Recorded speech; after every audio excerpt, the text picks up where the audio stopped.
in the most isolated place on Earth, where the ice is miles thick and the nearest human is 1,000 kilometers away, something impossible happened. A research team drilling into the Antarctic ice shelf detected a signal. Not random noise, not natural interference, a pattern, rhythmic, precise, coming from 2 kilometers beneath the ice, where nothing, absolutely nothing, should exist. This is their final expedition log. If stories like this keep you up at night, consider subscribing. We dive into the expeditions that went silent, the missions that asked questions they shouldn't have, and the places that don't give answers. Now, let's talk about what Dr. Samuel Wright's team found in the ice.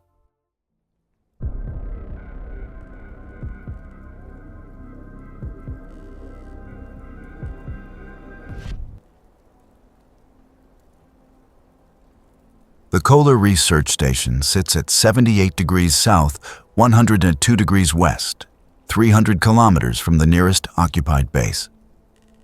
We're a skeleton crew, just 3 of us running deep ice analysis for the Antarctic Survey Program. I'm Noah Brooks, communications technician, 26 months into a 2-year rotation. Dr. Samuel Wright handles the physics, ice composition, thermal readings, seismic data. Ingrid Larsen operates the drilling equipment, a Norwegian specialist who spent 7 seasons on the ice.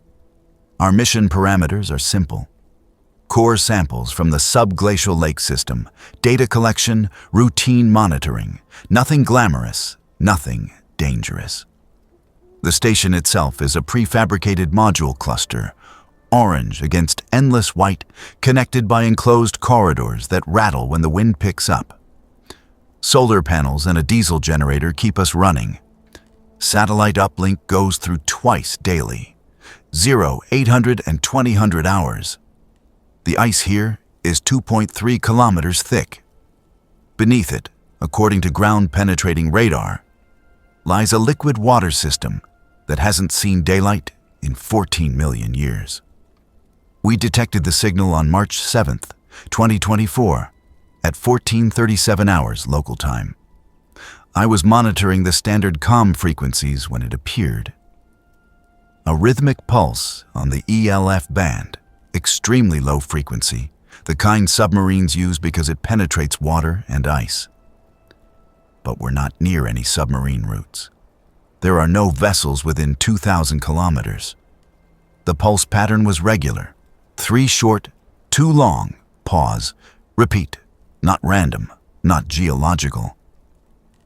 I ran it through our analysis software 3 times, checked for equipment malfunction, verified our systems were properly shielded.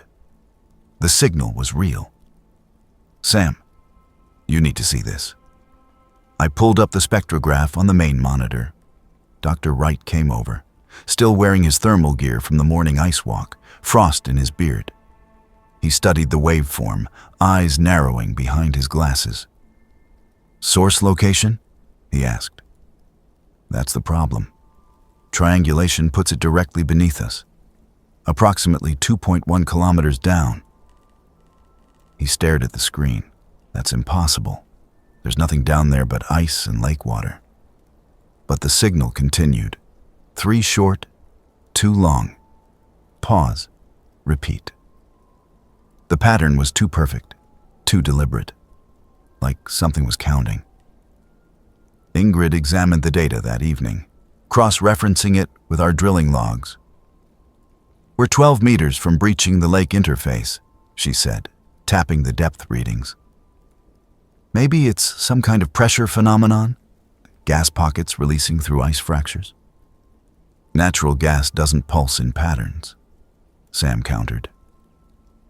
He'd been running probability analyses all afternoon. This has a period of exactly 4.7 seconds. No variation, not in 3 hours of monitoring.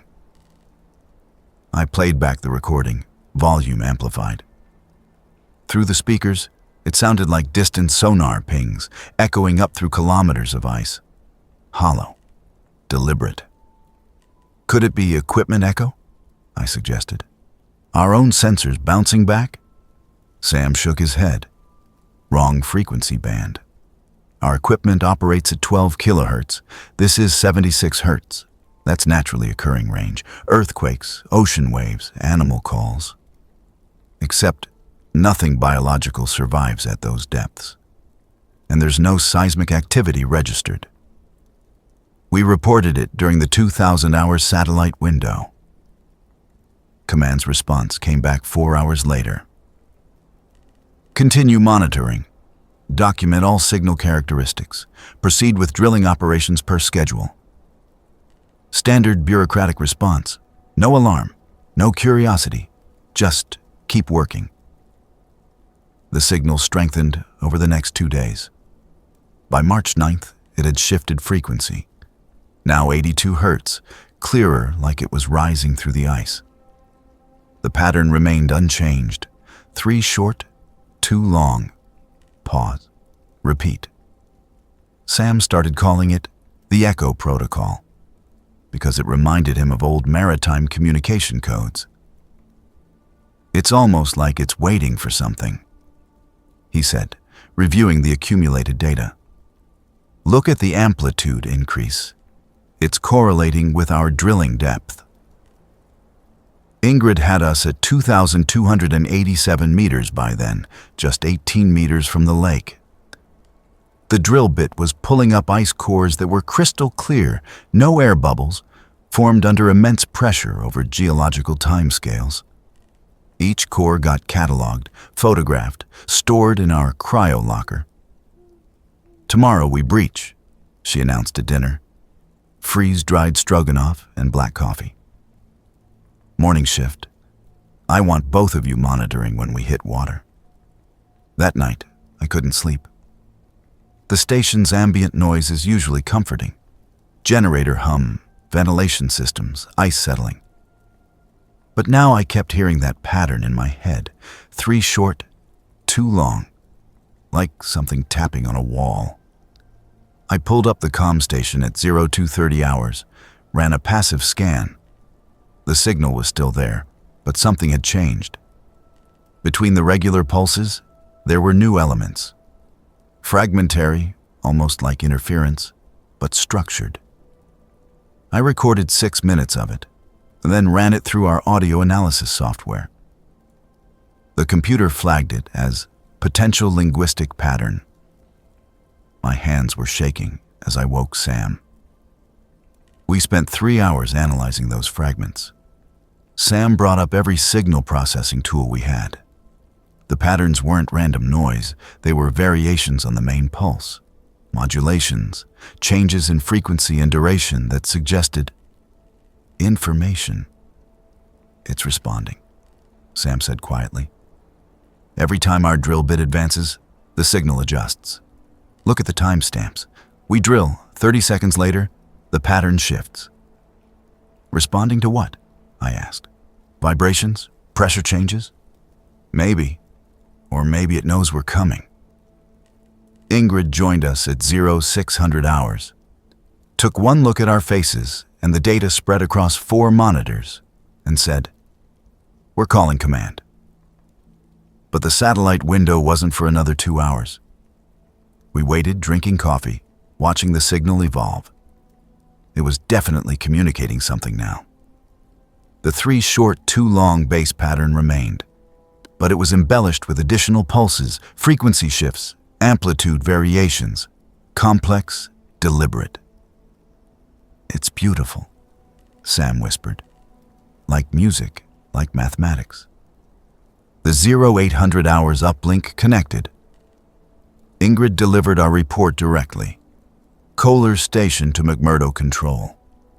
We have a confirmed non-natural signal originating from sub-glacial lake system. Signal demonstrates responsive behavior to drilling operations. Request immediate guidance on proceeding with lake breach. The response took 9 minutes. 9 minutes of us staring at the speaker, listening to white noise. Then, Kohler Station, continue operations. Collect water samples upon breach. Document all signal characteristics. Science team en route, ETA 7 days. Maintain standard safety protocols. 7 days. They were sending specialists, but we'd breached the lake today. They want us to proceed, Ingrid said, looking at Sam, then me. Everyone agreed? I wanted to say no. Every instinct was screaming that we should stop, that whatever was down there should stay buried under 2 kilometers of ice. But I'm a technician, not a scientist, not a decision maker. Let's drill, Sam said. The breach happened at 11:42 hours. Ingrid's equipment gave a high-pitched tone as the drill bit punched through the final ice layer into liquid water. Immediately, our monitoring systems went chaotic. Temperature spikes, pressure fluctuations, the signal suddenly multiplying across multiple frequencies. Water's flowing up the borehole, Ingrid reported, watching her instrumentation. Temperature reading is 14 degrees Celsius. That's impossible. It should be near freezing. Salinity? Sam asked. 0. Pure fresh water. No mineral content. The signal was everywhere now. Not just ELF band, it had spread across the entire spectrum, from infrasonic to ultrasonic. Our speakers crackled with overlapping pulses, creating strange harmonics. Then it stopped. Complete silence. No pulse, no echo, nothing. Lost signal, I confirmed, checking every frequency. It just cut off. We stared at each other. The station felt too quiet, just the generator hum and our breathing. Deploy the sampler, Sam said. Ingrid lowered the collection probe down the bore hole, a sealed cylinder that would fill with lake water and return to the surface. The cable spooled out. 100 meters, 500, 1,000. At 1,847 meters depth, the tension suddenly changed. Something's pulling on it, Ingrid said, watching her gauge. Downward force, approximately 40 kilograms. Current, Sam suggested. There shouldn't be current in a sealed lake system. The pulling increased. 60 kilograms, 80. The winch motor strained. Bring it up, I said. Now. Ingrid hit the retrieval switch. The motor screamed, cable vibrating. Whatever was down there didn't want to let go. Then suddenly, release. The probe shot upward, Ingrid fighting to control the speed. It surfaced at 11:56 hours. The cylinder was intact but warm to the touch, the water inside glowing faintly blue. That's when Sam said the thing that I still hear in nightmares. It's not water. It's signal carrier, liquid data. The sample was bioluminescent, a property that shouldn't exist in any known microorganism from an isolated environment. Sam ran every test we had. The water contained no bacteria, no archaea, no DNA, no organic molecules. But it was alive somehow, responding to stimuli, conducting electricity with impossible efficiency. And it was warm. 14 degrees Celsius, maintaining temperature despite the station's freezing interior. This breaks everything we know about sub-glacial lake systems, Sam said, staring at the sample. This water has been isolated for millions of years. It should be primitive, simple. This is engineered. At 1,520 hours, the signal returned. But now it was different. No longer external, it was coming from inside the station, from the sample container. The water was pulsing in rhythm with the original pattern. 3 short, 2 long. The bioluminescence flaring with each pulse, bright enough to read by. It came with us, Ingrid said, backing away from the container. We brought it up. I grabbed the radio. Kohler to McMurdo. We have a situation. The satellite connection was dead. Not just disconnected. Our entire communications array was offline. I ran diagnostics. Every system showed green, but nothing would transmit. "It's blocking us," I said. Sam approached the sample container. The water pulsed faster now, brighter. He picked up the container, holding it close to his face, watching the light patterns. "Sam, it's not hostile," he said quietly. "It's trying to communicate. It's been trying this whole time." The light patterns became more complex, fractal-like structures forming in the water, dissolving, reforming. Sam's eyes reflected the blue glow. "What does it want?" Ingrid asked. Sam turned to us, and I saw something in his expression I'd never seen before. Not fear, not wonder, recognition. "To answer," he said. "We called down into the ice. Now it's calling back." The temperature in the station dropped 5 degrees in 30 seconds.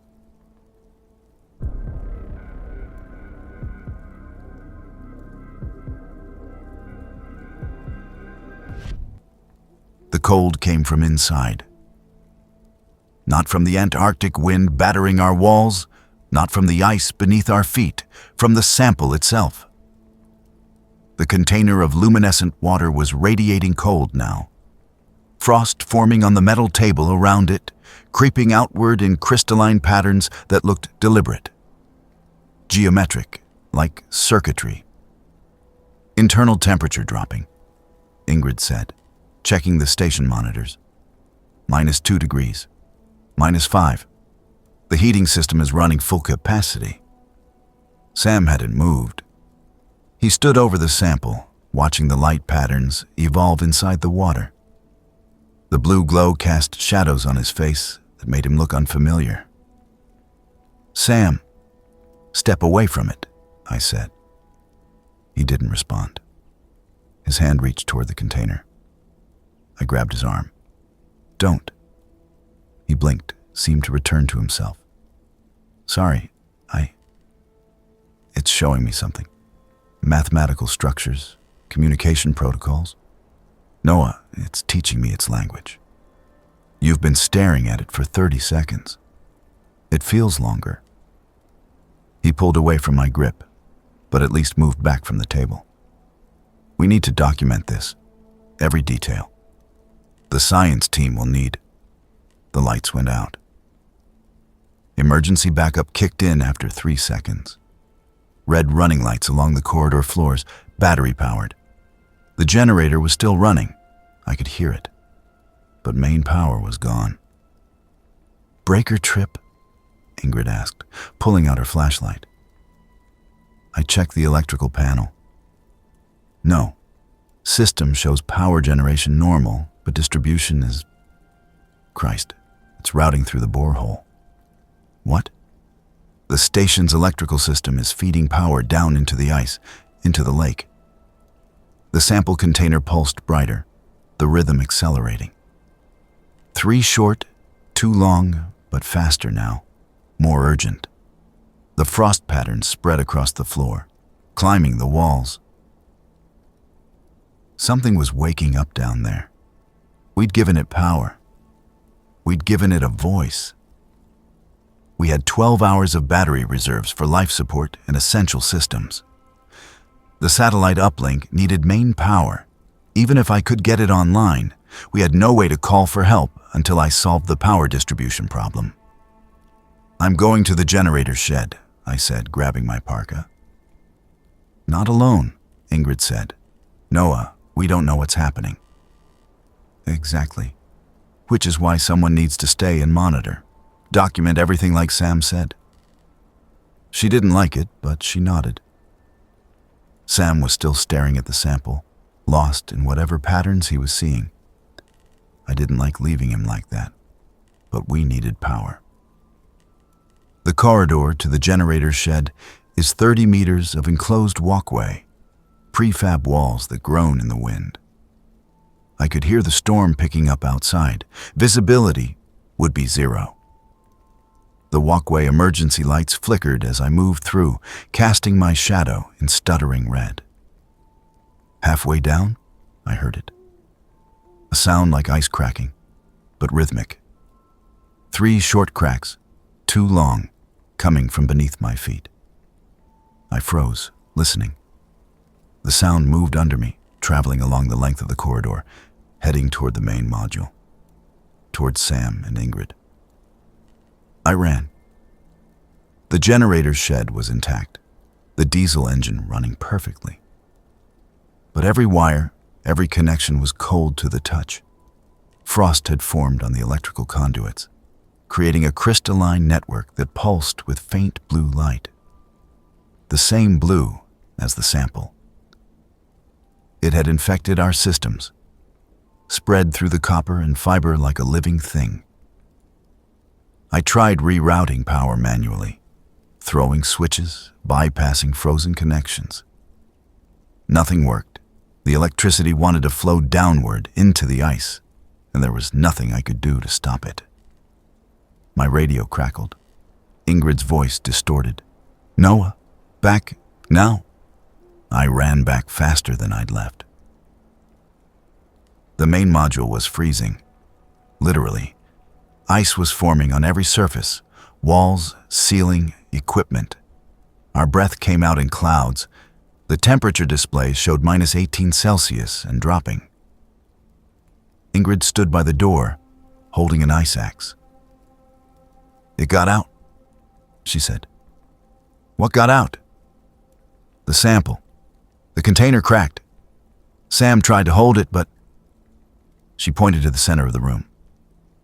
The water from the sample had spread across the floor, but it wasn't flowing like normal liquid. It held its shape, a pool of luminescent blue that pulsed with internal light. And in that pool, standing, was Sam. Not exactly standing. He was motionless, feet in the water, arms at his sides, head tilted back. His eyes were open but rolled back, showing only whites.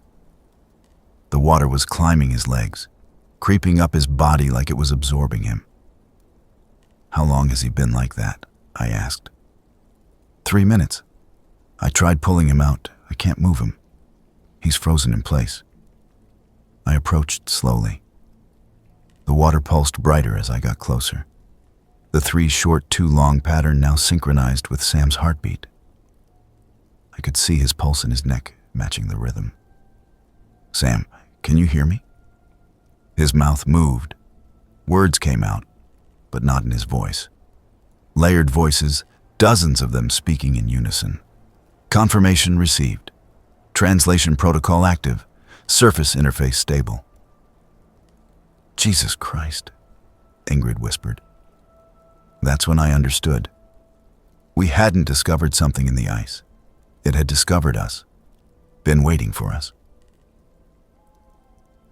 The voices continued through Sam's mouth. 14 million years, isolation, preservation, waiting for contact. You called. We answer. "What are you?" I asked, not knowing what else to say. "Observer, record keeper, memory of what was before the ice." Before the ice? Antarctica's been frozen for 34 million years. Not Antarctica, Earth. We remember when the water was warm, when the sky was different. We were sent to watch, document, transmit. Transmit to who? Sam's body convulsed. The water surged up to his chest. Blood trickled from his nose. "We have to get him out," Ingrid said, moving forward. "No, wait." But she was already swinging the ice axe, trying to break the water's hold on him. The moment the axe touched the luminescent pool, electricity arced through it.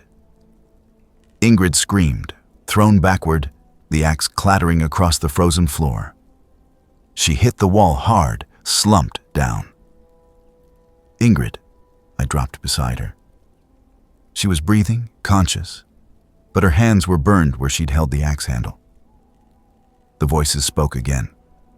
Protective response. No harm intended. But we cannot be interrupted. The message must complete. "What message?" I shouted. "The one you asked for. The echo you sent into the deep, we are answering.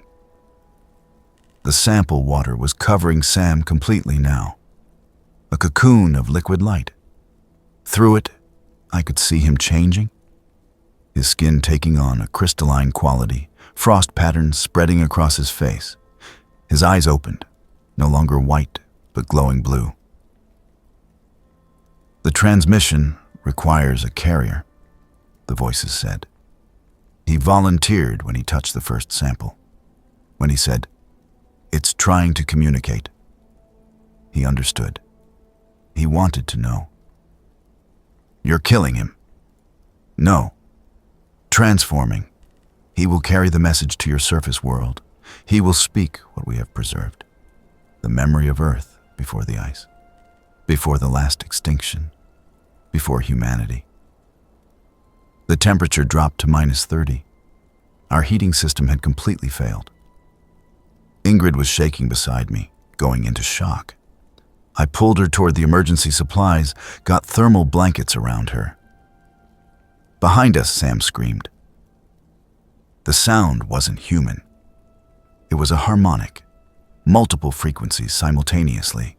The same pattern that had been pulsing through our equipment for days, now channeled through a human throat. The windows fractured. Equipment sparked and died. Ice spread from Sam's position in a wave, flash freezing everything it touched. I dragged Ingrid toward the corridor, away from whatever Sam was becoming. Her eyes were unfocused, lips turning blue. "Stay with me," I said. "We're getting out." But where could we go? We were 300 kilometers from the nearest station, in a whiteout storm, with no power, no communications, and something in the ice that had been waiting since before human civilization existed. Sam's body rose off the floor, suspended in a column of luminescent water that extended from the pool at his feet to the ceiling.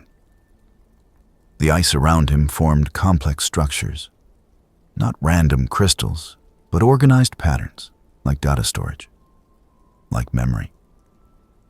The voices spoke one last time. "Thank you for calling down to us, for breaking the ice, for providing passage. We have waited so long to answer.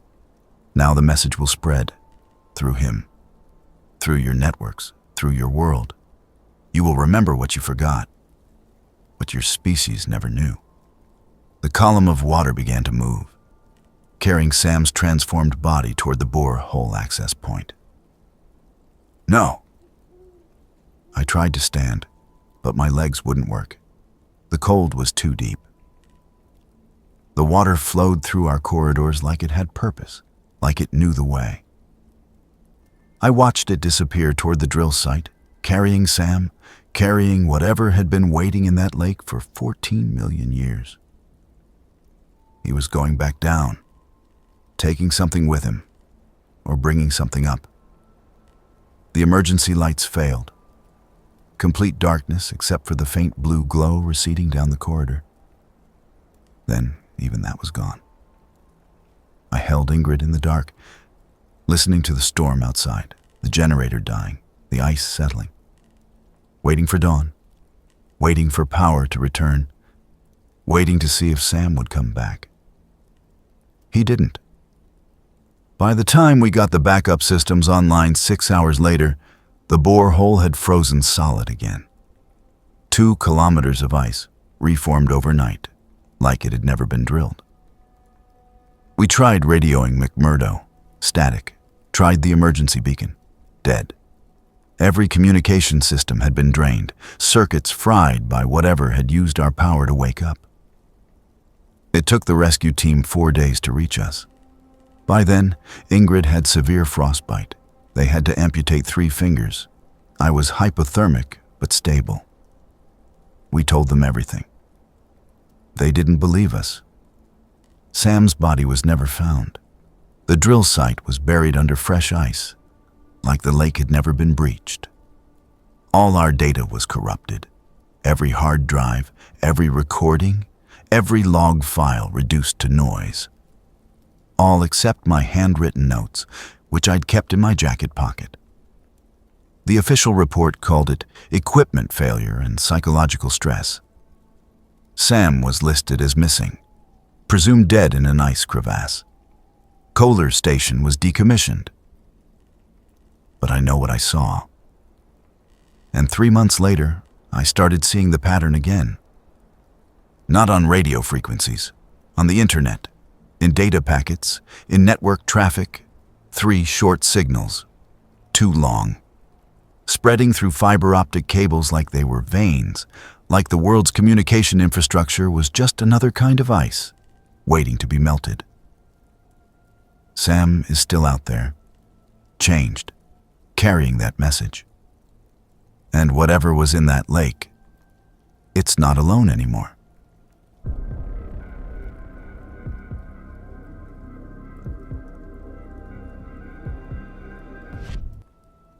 They kept me in McMurdo Station for 2 weeks after the rescue. Medical observation, they called it. Psychiatric evaluation. I sat in clean white rooms and told my story to people who smiled politely and wrote things on clipboards. They showed me brain scans, blood work, thermal imaging. Everything normal, they said. Just stress, isolation, the mind playing tricks in the dark. Ingrid was transferred to a hospital in Christchurch. I visited her before my flight back to the States. She'd lost weight, her hand bandaged where the fingers used to be. She wouldn't talk about what happened, just stared out the window at the ocean, watching the waves. "Do you remember the voices?" I asked her. She didn't answer for a long time. Then, every night, in my dreams. "They're not gone, Noah. They're waiting." "For what?" "For us to forget, so they can remind us." The doctors increased her medication after that conversation. I wasn't allowed to see her again. I flew home to Seattle in April, returned to a world that felt wrong somehow. Too warm, too loud, too full of people who didn't know what was sleeping under the ice. I got a job doing network security for a tech company. Ironic, considering what I'd seen, what I knew was coming. Because it did come. Just not the way I expected. The first anomaly appeared on May 3rd, 2024. A data pattern detected by CERN's monitoring systems, a rhythmic pulse in their particle accelerator data stream. 3 short spikes, too long, pause, repeat. They called it equipment noise and filtered it out.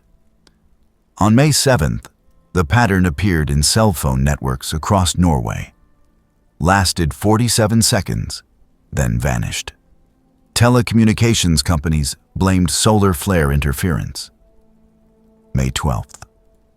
Stock market algorithms detected the pattern in trading data. 3 short, too long, synchronized across multiple exchanges.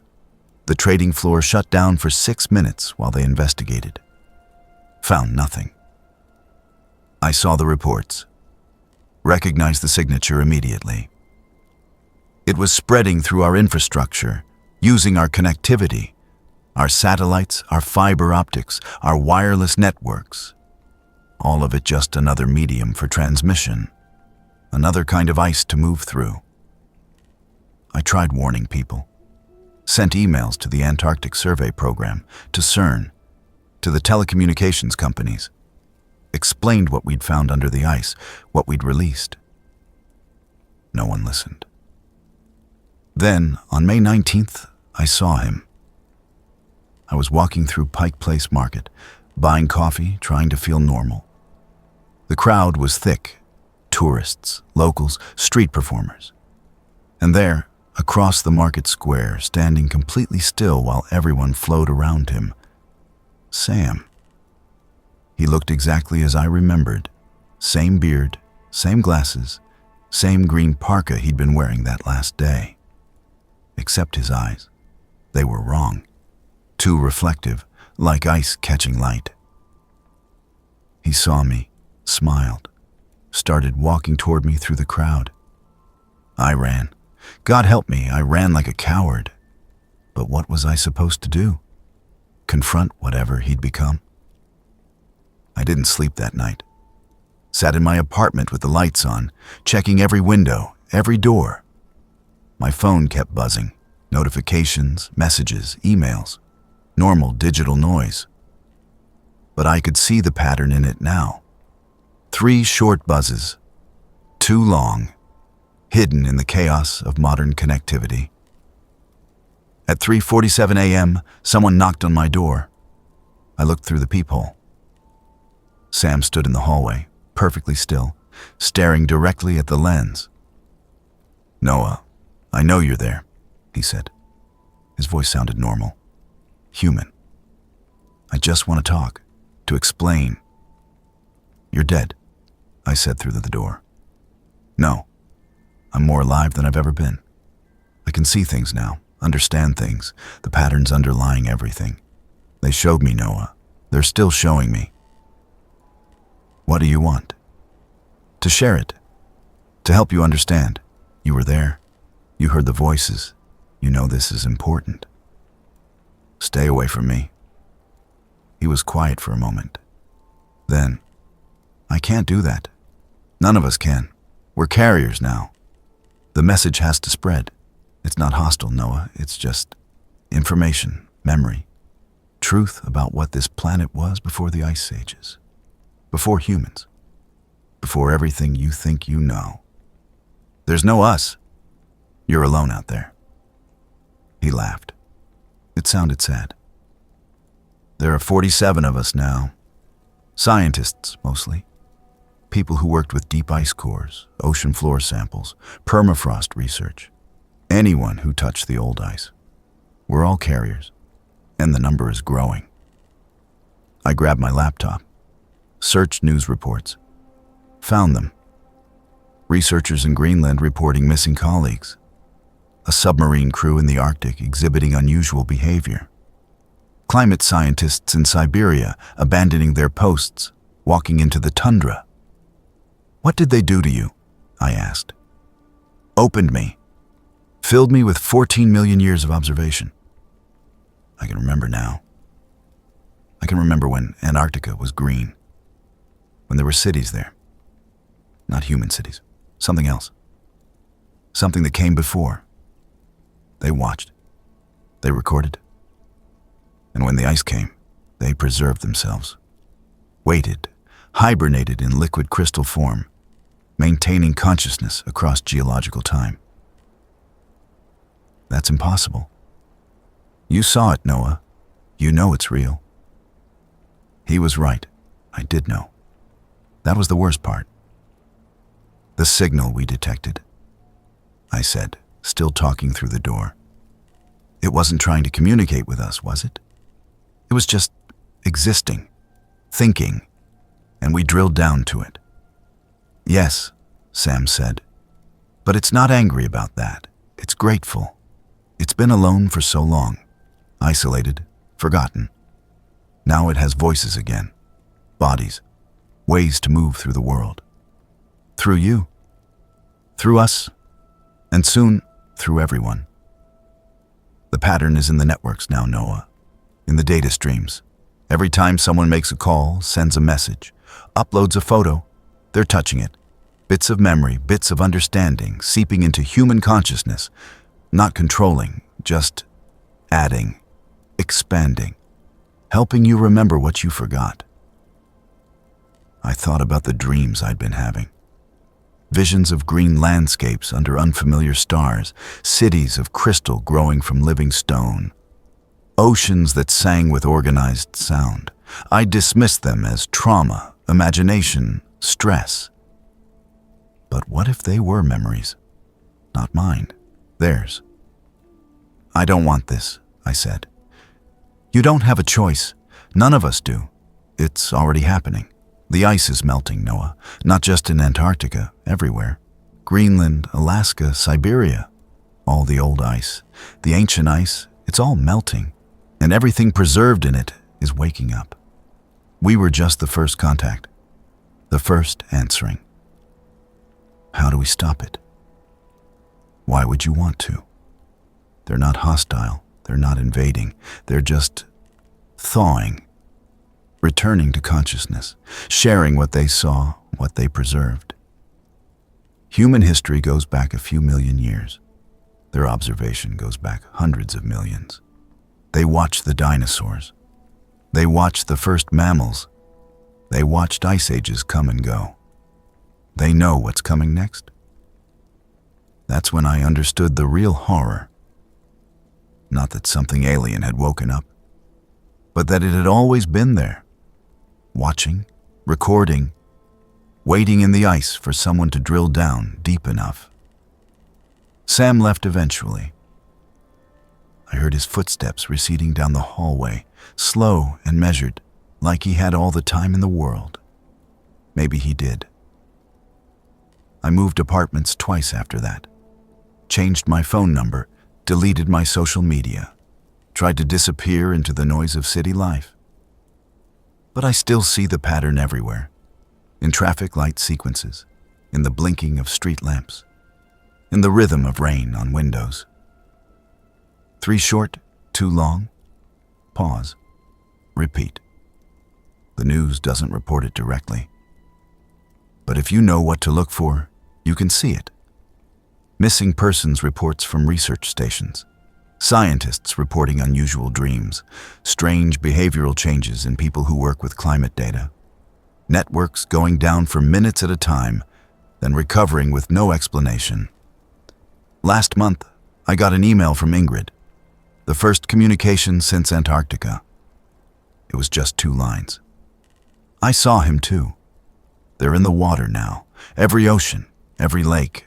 Noah, it's not just ice anymore. I tried calling her. The line connected, but all I heard was that familiar pulse. 3 short tones, 2 long. Then her voice, layered with others, saying, "Come home, Noah.